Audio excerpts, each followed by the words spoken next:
Hello friends, welcome to Gitanjali's note making classes. काफ़ी दिनों से मैं नोट नहीं बना पाई क्योंकि मैं अपने होम टाउन आई हुई हूँ और ऑलमोस्ट 1 साल के बाद मैं अपने पेरेंट्स से मिली, तो थोड़ा सा एक्साइटमेंट था, खुशी थी। और इस बीच मैं वीडियोस बना नहीं पाई, पर कोशिश करूँगी कि ये जो टाइम लैप्स हुआ है मैं इसे ओवरकम करूँ और जल्दी जल्दी जितनी हो सके मुझसे मैं आपको वीडियोस बना के दूँ, नोट्स बना के दूँ। तो आज जिस टॉपिक पर हम बात करेंगे वो है बीएड फर्स्ट सेमेस्टर का प्रोस्पेक्टिव्स इन चाइल्ड डेवलपमेंट का थ्योरीज ऑफ डेवलपमेंट का section 2.4 theory of psychosexual development by Freud. चलिए इसके बारे में हम जानते हैं डिटेल में। इस टॉपिक से जो क्वेश्चन आ सकता है वो है right the theory of friends psychosexual development. चलिए फ्रेंड, इसमें हम जानते हैं कि आप अपने एग्जामिनेशन में इसे क्या कैसे हैंडल करेंगे और क्या लिखेंगे। फ्रेड की थ्योरी को जानने से पहले हमें कुछ टर्म समझना होगा। जो पहला है वो है साइकोसेक्सुअल। ये होता है mental and emotional aspect of sexual development, यानी सेक्सुअल डेवलपमेंट के लिए जो मेंटल एंड इमोशनल चेंजेस आती हैं या उसके बाद जो इमोशनल और मेंटल चेंजेस आती हैं उसे साइकोसेक्सुअल कहा जाता है। जो सेकेंड जो टर्म है वो है psychoanalysis. It is a set of methods for treating psychopathy यानी mental illness through dialogues between patient and psychoanalyst यानी डॉक्टर। सो पेशेंट और डॉक्टर के बीच बातचीत करके, डायलॉग्स करके, बातचीत करके उसकी मेंटल इलनेस को ठीक करना, ये जो प्रोसीजर है उसे साइको एनालिसिस कहा जाता है और इसे फ्रेड ने पहली बार बनाया था।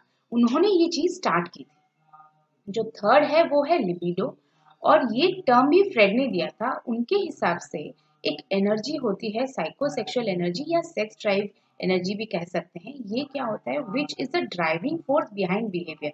उनका मानना था कि ये जो एनर्जी होती है ये डिफरेंट ऑर्गन्स में डिफरेंट टाइम ऑफ जो स्टेजेस ऑफ ग्रोथ होती है वो एनर्जी होती है डिफरेंट इंडिविजुअल में, और ये एनर्जी रेगुलेट करती है उसकी फ्यूचर बिहेवियर को। अगर ये एनर्जी सेटिस्फाइड हो रही है तो वो एक नॉर्मल इंडिविजुअल बनेगा, एक हैप्पी इंडिविजुअल बनेगा। पर अगर किसी भी स्टेज में ये एनर्जी सेटिस्फाइड नहीं हो रही तो इंडिविजुअल दूसरे नेक्स्ट स्टेज को तो पहुंच जाएगा, पर ये जो प्रॉब्लम उसकी रहेगी वो उसे एडल्टहुड में नजर आएगी। जैसे कि इन्फेंसी में बच्चे का जो लिबिडो होता है वो होता है उसका माउथ, यानी सकिंग हो, बाइटिंग हो, ये सारी जो चीजें बच्चा करता है, मुंह में होल्डिंग हो, पकड़ के मुंह में डालना, ये जो फीचर्स है अगर इस चीज को रोका जाए तो उसमें बच्चे में ये एनर्जी यूज नहीं हो पाती और एडल्टहुड में वो नेल बाइटिंग या एडिक्शन टाइप की चीजों में कन्वर्ट हो जाती है। और इस कन्वर्शन को, यानी इस एनर्जी जो यूज नहीं हो पाती प्रॉपरली उस और जो इश्यूज क्रिएट करती है, उससे उन्होंने टर्म दिया था फिक्सेशन।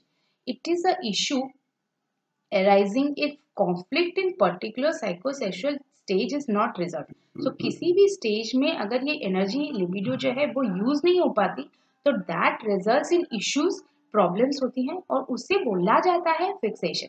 और प्रॉब्लम्स किस तरह की हो सकती है, न्यूरोसिस होता है यानी मेंटल इलनेस हो सकता है, डिपेंडेंसीज हो सकती है यानी बच्चा बहुत डिपेंडेंट होगा, अकेले कुछ नहीं कर पाता, बच्चा नहीं इंडिविजुअल भी हो सकते हैं, एडल्ट भी हो सकते हैं। ये एडिक्शन यानी स्मोकिंग हो, अल्कोहल हो, इस तरह की एडिक्शन उनमें मिलेगी, और डिप्रेशन जैसी चीजें भी उनमें मिल सकते हैं। यानी फ्रेड का मानना था कि चाइल्डहुड यानी पूरे इन्फेंसी, बर्थ से लेकर पूरे प्यूबर्टी या एडल्टहुड में जो 5 स्टेजेस है, उन्होंने बताए थे 5 स्टेजेस है, और ये हर एक स्टेज में अगर लिबिडो सेटिस्फाई नहीं हो पा रहा तो फिक्सेशन क्रिएट होता है, और ये फिक्सेशन जाके बड़े होने के बाद एडल्टहुड में किसी भी तरीके का एक मेंटल इलनेस बना सकता है। एडिक्शन हो या फिर ओवर टाइडीनेस हो या डिपेंडेंसी हो या डिप्रेशन हो, किसी भी तरीके का एक मेंटल इलनेस क्रिएट कर सकता है या करता है।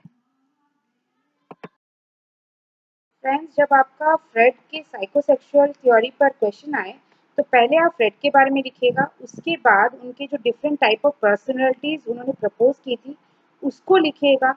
उसके बाद आप लिखिएगा कि stages of mind, levels of mind जो उन्होंने बताया था वो लिखिएगा, और लास्ट में आप फिनिश करिएगा साइकोसेक्सुअल स्टेजेस के बारे में लिखकर। बुक में इसके बारे में बहुत ज़्यादा नहीं दिया गया है और जब मैं फर्स्ट सेमेस्टर में थी तो मैंने एक चीज़ परसीव कर लिया था कि अगर बुक में कोई भी टॉपिक पर कम दिया है तो उसके बारे में क्वेश्चन आना कम चांसेस होते हैं रादर दैन जिसके बारे में एलैबोरेटली बुक में दिया है। पर फ्रेंड्स ऐसा आप मत कीजिएगा, क्योंकि ऐसा कुछ नहीं है। मैंने फर्स्ट सेमेस्टर में भी देखा था कि जिन टॉपिक पे कम थ्योरीज है उस पर क्वेश्चंस आए थे, और एक्चुअली वो चीज़ों पर अगर आप लिखें तो वो ज़्यादा मार्क फेचिंग होते हैं रादर दैन जिसके बारे में बहुत ही ज़्यादा एलैबोरेट दिया गया है।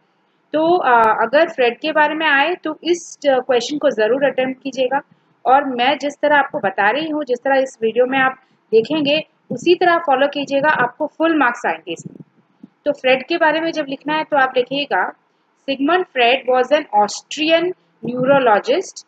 आप ऑस्ट्रियन को ऑस्ट्रेलियन मत लिखिएगा, क्योंकि ऑस्ट्रिया एक यूरोपियन कंट्री है और ऑस्ट्रेलिया एक कॉन्टिनेंट है। तो it's an Austrian neurologist, neurologist यानी ब्रेन साइंटिस्ट थे वो, and founder of psycho analysis theory. इसके बारे में मैंने इस स्लाइड के पहले वाले स्लाइड में डिस्क्राइब किया है। तो वो फाउंडर थे psycho analysis theory which are clinical methods to treat psychopathology or mental illness.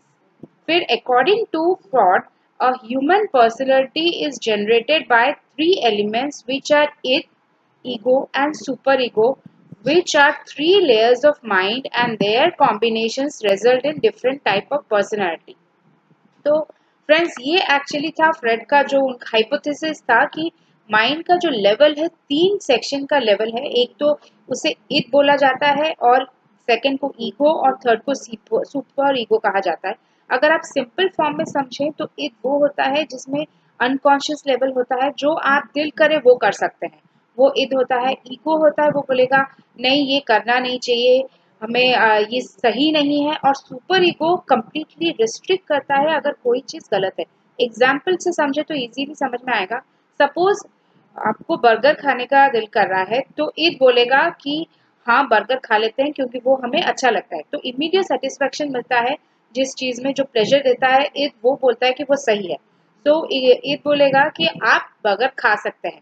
Super ego बोलेगा नहीं बर्गर सही नहीं है, हमें कभी बर्गर नहीं खाना चाहिए क्योंकि उसमें तेल फ्राइड ऑयल होता है, वो उसमें विटामिन नहीं होती, अनहेल्दी है, तो हमें कभी भी नहीं खाना चाहिए बर्गर। पर ईगो इन दोनों के बीच, ईद और सुपर ईगो के बीच एक बैलेंस बना के रखता है। वो बोलेगा हाँ अगर दिल कर रहा है तो कभी कभी हम खा सकते हैं, और हमें हेल्थ के लिए ज्यादा नहीं खाना चाहिए पर कभी कभी हम खा सकते हैं। तो ये ईगो का काम होता है। तो ईगो, ईद और सुपर ईगो के बीच एक बैलेंस बनाता है, और फ्रेड का मानना था कि यही बैलेंस, ईद, ईगो और सुपर ईगो का जो बैलेंस है वही एक इंसान की पर्सनैलिटी डिफाइन करती है। अगर उनमें कॉन्फ्लिक्ट बहुत ज्यादा है तो वो मेंटल इलनेस की ओर जाएगी, पर अगर स्टेबलाइज है तो वो इंडिविजुअल बहुत ही हैप्पी और स्टेबल माइंड का होगा। तो इसके बारे में लिखिएगा it is the unconscious mind with man's instinct and innate desire. मतलब दिल के अंदर की जो इच्छा होती है, जो इनेट डिजायर होती है, उसे इद कहा जाता है। जो अनकॉन्शियस माइंड का डिजायर होती है उसे इद कहा जाता है। इद, इट नीड्स इमीडिएट सेटिस्फैक्शन, उसे इमीडिएट सेटिस्फैक्शन की जरूरत होती है। अगर बर्गर है दिल कर रहा है खा लो, तो फौरन आपको वो खुशी मिलेगी, वो सेटिस्फैक्शन मिलेगी। उसके साथ it is found from birth, यानी एक इंडिविजुअल बर्थ ही करता है, बर्थ लेते वक्त उसके पास ईद होता है। ईगो और सुपर ईगो बाद में आते हैं फॉर्म में, बाद में वो बढ़ते हैं या फिर आप कह सकते हैं ग्रो करते हैं, पर पहले ईद होता है क्योंकि इन्फेंट जब होता है वो सिर्फ अपनी सेटिस्फैक्शन देखता है। अगर उसे भूख लगी है उसे खाना, तो वो सेटिस्फाइड, इमीडिएटली सेटिस्फाइड हो जाता है। या फिर बच्चे, आप छोटे बच्चे आइसक्रीम देखकर रोते हैं, ये बिना जाने कि आइसक्रीम उनके लिए सही है बुरा है, उसमें बैड थिंग्स हैं, चीनी है, जो भी आप कहें उसे, उस चीज़ को वो डिफाइन कर नहीं पाते, तो वो इमीडिएट सेटिस्फैक्शन चाहते हैं और वो रिजल्ट होता है इसका। ईगो जो होता है वो है it is the consciousness power of taking decision, intellect and reasoning. यानी मैंने जिस तरह बोला कि ईद और सुपर ईगो के बीच जो होता है वो ईगो होता है, और ईगो क्या करता है वो कॉन्शियस माइंड होता है। यानी आप सोच समझ के कोई डिसीजन जब लेते हैं, हाँ ये सही है नहीं ये सही नहीं है, दैट वो पार्ट करता है ईगो का। It creates balance between id and super ego. So ये ईगो, सुपर ईगो और इद के बीच एक बैलेंस क्रिएट करता है। Ego is developed in early childhood. जिस तरह बोला कि इद जो है वो डेवलप होता है कि बर्थ में, ईगो डेवलप होता है अर्ली चाइल्डहुड पर। सुपर ईगो जो होता है it is the moral sense and is generated by ideas. ये जिस तरह बच्चे बड़े होते होते जाते हैं उस तरह उन्हें सोशल नॉर्म्स मिलती हैं पेरेंट्स से, सोसाइटी से, तो उनको वो लगता है कि वो सारे नॉर्म्स सुपर ईगो लेवल में जाते हैं कि मोरली ये सही है, नहीं ये आइडियल सही नहीं है, झूठ बोलना गलत है, बर्गर खाना गलत है। तो ये सारी जो चीजें हैं वो सोसाइटी से रिलेट होती है, वो ग्रोथ के साथ बढ़ती हैं और ये होता है super ego. It is developed in late childhood. यहाँ बच्चे का जब अंडरस्टैंडिंग हो जाता है तब उसके अंदर सुपर ईगो की सेंस आनी शुरू हो जाती है। फ्रॉड स्ट्रक्चर ऑफ पर्सनैलिटी, ये पिक्चर आप जरूर ड्रॉ कीजिएगा, ये टेक्स्ट बुक में भी दिया गया है कि उनके पर्सनैलिटी का है कि फर्स्ट जो स्टेज है वो एज है, उसके बाद फॉर्म होता है ईगो और लास्ट में सुपर ईगो आता है। Fraud division of mind, fraud ने अकॉर्डिंग टू हिम माइंड के 3 लेयर्स हैं और 3 टाइप्स हैं। लेयर्स तो हमने जाना कि वो ईगो एंड सुपर ईगो होता है, पर 3 टाइप्स ऑफ माइंड होता है। वो फर्स्ट है conscious mind, aware of mental process, मतलब कोई भी चीज आप कर रहे हैं वो कॉन्शियसली करें। अभी आप वीडियो देख रहे हैं वो कॉन्शियसली देख रहे हैं तो वो आपका कॉन्शियस माइंड काम कर रहा है। Subconscious mind, mental process is not conscious but we are aware of them if we try to recall. मतलब इस जगह पे आप कॉन्शियसली कोई काम नहीं करें पर आप अगर याद करें तो आपको याद आ जाएगा। जिस तरह अगर आप टीवी देख रहे हैं और खाना खा रहे हैं और आपको शाम में या एक दिन बाद कोई पूछे कि आपने क्या खाना खाया था, तो आप याद करें तो आपको याद आ जाएगा कि आपने क्या क्या डिशेस खाई थी। अनकॉन्शियस जो थर्ड लेवल है वो है unconscious mind, not aware of mental process. Freud theory gives great stress to unconscious mind. Unconscious mind होता है जहां हमें पता नहीं होता हमारे माइंड में क्या है। जिस तरह फ्रॉड ने बोला कि इन्फेंसी में बच्चे का जो लिबिडो है वो माउथ है, तो उसे सकिंग की जरूरत है, बाइटिंग की जरूरत है, वो नहीं मिलता तो एडोलेसेंस में वो एडिक्शन या नेल बाइटिंग शुरू करता है। पर ये इन्फेंसी में ये स्टेज की जो बातें हैं, ये नेग्लिजेंस की बात वो अनकॉन्शियस माइंड में स्टोर होती हैं, तो इंडिविजुअल को इसके बारे में कुछ भी पता नहीं होता और वो जब एडल्ट हो जाता है तब इसका effect as an addict person होता है और या फिर डिफरेंट मेंटल इश्यूज उसके शुरू होते हैं। तो ये होता है अनकॉन्शियस माइंड और फ्रेड इस पर बहुत स्ट्रेस डाले थे। लास्ट जो पार्ट है आप इस क्वेश्चन को अटेंड करते वक्त वो लिखिएगा फ्रेड साइकोसेक्सुअल स्टेजेस। इसके बारे में बुक में ऑलमोस्ट कुछ दिया नहीं है, पर जब 5 मार्क्स का क्वेश्चन आएगा तो एग्जामिनर एक्सपेक्ट करता है कि आप इसे लिखें, क्योंकि 5 मार्क्स में ऑलमोस्ट आपको 3 पेजेस का आंसर लिखना होता है, तो ये पोर्शन आप बिल्कुल लीव ना करें। जो फर्स्ट स्टेज है ओरल स्टेज वो है 0 से 1 ईयर, एनल स्टेज वो 1 से 3 ईयर्स है, फैलिक स्टेज है 3 से 6 ईयर्स, लेटेंसी स्टेज है 6 to puberty and genital stage है प्यूबर्टी टू एडल्ट। ये फ्रेंड्स ये सारी जो स्टेजेस हम डिटेल में पढ़ेंगे, पर ये स्टेजेस एक्चुअली फोकस्ड है लिबिडो किस ऑर्गन पर ज्यादा एम्फोसिस देता है on that stage. Oral stage जो 0 से 5 इयर्स तक है, यहाँ pleasure centre and libido is around mouth. So libido कहाँ होता है? माउथ में होता है। Chewing, sucking, biting reduces stress, यानी बच्चे को खुशी मिलती है ये सारी चीजें कर कर और वो स्ट्रेस कम होता है। In this stage id is active, तो इस स्टेज में इड एक्टिव होता है।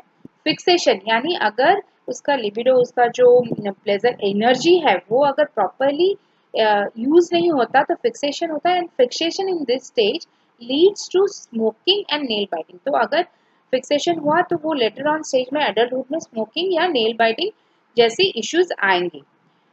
नेक्स्ट जो स्टेज है सेकेंड स्टेज है that is anal stage, 1 to 3 years libido is focused on anus, तो यहाँ पॉटी ट्रेनिंग, टॉयलेट ट्रेनिंग बहुत एम्फोसिस होता है।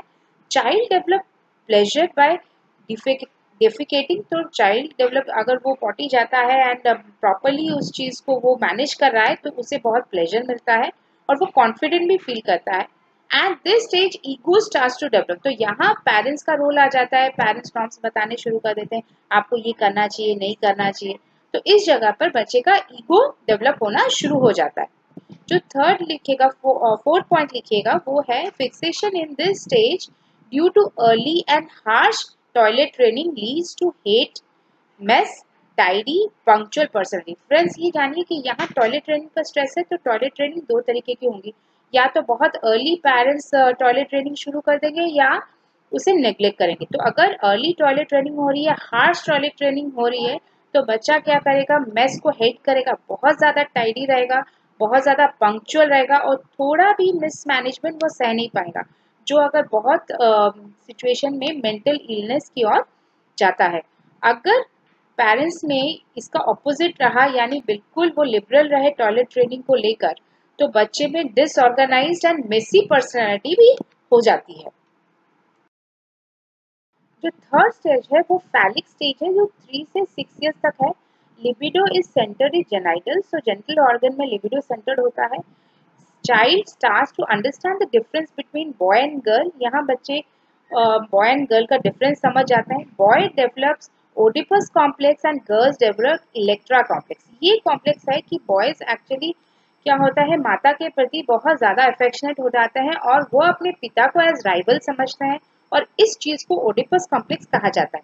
एग्जैक्टली ऑपोजिट होता है गर्ल्स के साथ, वो पिता की ओर ज़्यादा अफेक्शनेट होती हैं और अपनी माँ को वो उनका राइवल समझती है, और इसे कहा जाता है इलेक्ट्रा कॉम्प्लेक्स।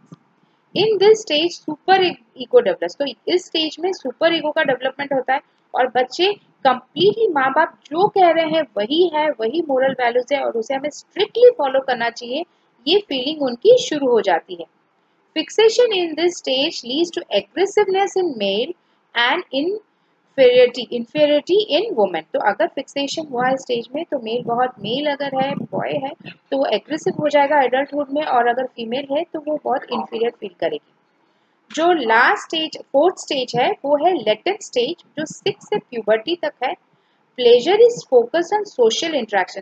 तो यहाँ क्या होता है, लिबिडो जो है वो थोड़ा सा सप्रेस हो जाता है और यहाँ फोकस, स्कूल जाने शुरू हो जाते हैं तो सोशल इंटरेक्शन पर बच्चों का बहुत फोकस होता है, तो प्लेजर उन्हें मिलता है सोशल इंटरेक्शन से। It energy are suppressed by super ego, और यहाँ सुपर ईगो बहुत ज़्यादा इन्फ्लुएंशियल होता है और जिसकी वजह से इट जो होती है वो सप्रेस्ड हो जाती है। Libido is repressed and it is vital stage in development of self confidence. ये एक बहुत इंपॉर्टेंट स्टेज है बच्चों का सेल्फ कॉन्फिडेंस में, और यहाँ लिबिडो रिप्रेस्ड होता है यानी कम रहता है। Fixation in this stage can lead to immaturity and inability to form healthy relationship in adults। तो अगर इस जगह पर फिक्सेशन होता है तो बच्चे इमेच्योर होते हैं, उनकी सोचने की क्षमता उतनी प्रॉपर्ली डेवलप नहीं हो पाती और वो एक हेल्दी रिलेशनशिप मेंटेन नहीं कर पाते फ्यूचर में। फिफ्थ एंड लास्ट स्टेज जो है वो है जेनिटल स्टेज, जो प्यूबर्टी से लेकर डेथ तक होता है। लिबिडो इज एक्टिव अगेन, तो यहाँ प्यूबर्टी के साथ लिबिडो दोबारा एक्टिव हो जाता है and individual develop sexual interest in opposite sex. तो यहाँ जो इंटरेस्ट होता है, जो लिबिडो होता है, वो ऑपोजिट सेक्स की ओर होता है। उसके साथ ego becomes active and creates a balance between Eid and super ego. तो इस जगह में फ्रेंड्स क्या होता है, ईद होता है इनेट इंटरेस्ट और सुपर ईगो होता है जो मोरल। तो ये स्टेज होता है टीनेज का, तो बच्चों के पास ऑलरेडी मोरल वैल्यूज की इंफॉर्मेशन होती है, तो उसके साथ उनकी इनेट इंटरेस्ट भी होती है। तो यहाँ बच्चे अपनी थिंकिंग और रीजनिंग प्रोसेस से इन दोनों के बीच का कोई रास्ता निकालते हैं और उस चीज को कहा जाता है ego. In this stage ego develop, तो यहाँ एक ईगो डेवलपमेंट होता है, और अगर ये ईगो प्रॉपर्ली डेवलप हो रहा है और एक बैलेंस बना पा रहा है ईद और सुपर ईगो के बीच, तो वो एडल्ट जो बनेगा, जो इंडिविजुअल बड़ा होकर एडल्ट बनेगा, वो बहुत ही हेल्दी और बैलेंस्ड पर्सनैलिटी बनेगा। पर यहाँ अगर ईगो कॉन्फ्लिक्ट के बीच इन दोनों की कॉन्फ्लिक्ट संभाल नहीं पा रहा और इन दोनों के बीच जो डिस्टर्बेंस है वो क्रिएट हो रही है, तो वो एडल्टहुड में मेंटल इलनेस की ओर जाएगा। Fixation in this stage leads failure in long lasting relationship. तो यहाँ अगर फिक्सेशन हो रहा है और एडल्ट इस स्टेज में अगर फिक्सेशन हो रहा है, तो इंडिविजुअल्स का प्रॉब्लम होगा कि वो एक लॉन्ग लास्टिंग रिलेशनशिप में नहीं रह पाएंगे। फ्रेंड्स, आपको इस के फ्रेड के जो साइकोसेक्सुअल थ्योरी है, इसके अगर क्वेश्चन आए तो इतना ही लिखना है, क्योंकि ये जो थ्योरी है वो मेंटल इलनेस पर है और बच्चों की ग्रोथ पर है। यहाँ आपका एजुकेशनल इम्प्लीकेशन पार्ट नहीं आएगा, तो इतने तक ही आपको अपने आंसर्स लिखने हैं। और अगर आपको मेरा पढ़ाने का तरीका अच्छा लग रहा है, समझ में आ रहा है, तो शेयर कीजिएगा फ्रेंड्स के साथ और सब्सक्राइब कीजिएगा। कोई भी पोर्शन आपको समझ में नहीं आ रही है, डाउट है, तो लिखिए कमेंट में, तो मैं इसे ज़रूर सॉल्व करूँगी। Thank you.